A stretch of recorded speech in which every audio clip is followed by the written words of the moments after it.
à la suite des nombreuses contestations de plusieurs pays relatives à l'adhésion d'Israël à l'Union africaine en tant que membre observateur, l'organisation africaine a réagi finalement pour souligner que cette décision relève de sa pleine compétence, sans être liée à une quelconque procédure préalable.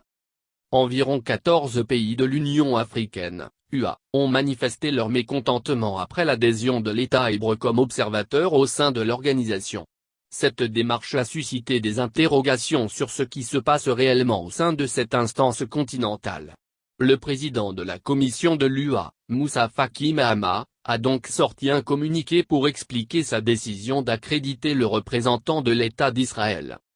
La décision a été prise sur la base du fait de la reconnaissance d'Israël et du rétablissement des relations diplomatiques avec lui par une majorité de plus des 2/3 des États membres de l'UA et à la demande expresse de nombreux États membres à cette fin, a indiqué Faki Mahamat dans le communiqué. Il souligne également que cette accréditation ne change en rien la position de l'Union sur la question palestinienne. En effet, les pays qui n'ont normalisé leurs relations avec Israël, sont ceux qui prennent parti pour la cause de la Palestine et contre la colonisation israélienne.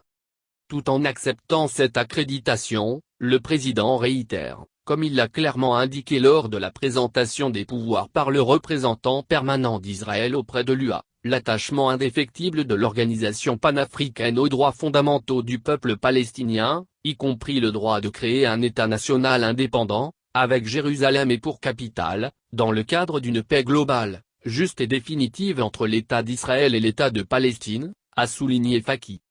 Le président de la commission espère sincèrement que cette accréditation contribuera à l'intensification du plaidoyer de l'UA pour la réalisation du principe des deux États et le rétablissement de la paix, tant ardemment souhaité, entre les deux États et les deux peuples, indique le communiqué. Aussi, vu la réserve exprimée par quelques États membres de l'UA, sur cette décision, justifie son intention de l'inscrire à l'ordre du jour de la prochaine session du Conseil exécutif.